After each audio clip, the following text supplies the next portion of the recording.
Pure substances. Pure substances can be divided into elements and compounds. Examples of elements are hydrogen, oxygen, carbon, magnesium, and any other element that appears on the periodic table. Examples of compounds are H2O, which is water, NaCl, which is stable salt, CO2, which is carbon dioxide, just to name a few. Let us talk about elements. Elements are found on the periodic table. They have a certain place on the periodic table. If we have to look at the periodic table, we have numbers that are written on the top of the table. It goes right up to 18. These represent the groups in the periodic table. So elements are placed according to the number of protons in their nucleus. Elements are placed vertically in groups depending on the number of electrons in the outermost energy level.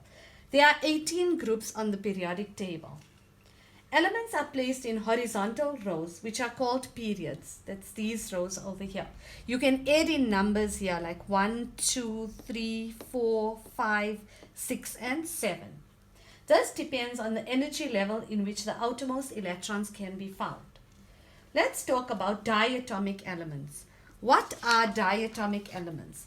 So diatomic elements are molecules that consist of two identical atoms, like I2, which is iodine, Br2, which is bromine, Cl2, which is chlorine, F2, which is fluorine, O2, which is oxygen, N2, which is nitrogen, and H2, which is hydrogen.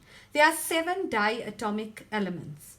So in order for us to remember that, we can use the sentence, I bring clay for our new house, where I represents the iodine, Br for the bring, Br here represents the bromine, Cl represents the chlorine, F represents the fluorine, O represents the oxygen, N represents the nitrogen, and H represents the hydrogen.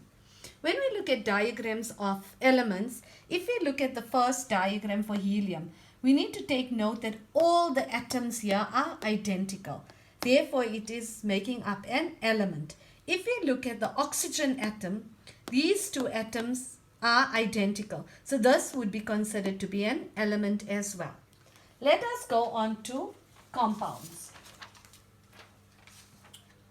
The properties of compounds differ from the properties of the elements that make up the compound.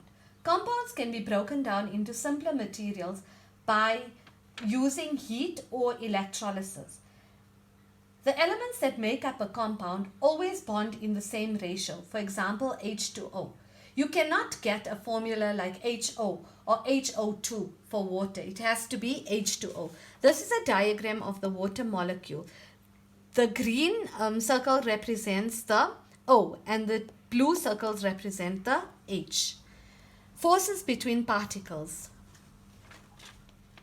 When atoms come close to each other, the attractive forces increases until they form a chemical bond which holds them together. H2O consists of 2 hydrogen atoms and 1 oxygen atom. CO2 consists of 1 carbon atom and 2 oxygen atoms. Other forms of carbon are diamond, graphite, which is found in your pencil. We also get weak forces which are found in gases such as H2, which is hydrogen gas, nitrogen gas, CO2, which is carbon dioxide gas, and CH4, which is called methane gas or natural gas. Now let us look at these examples. Classify the following as elements or compounds.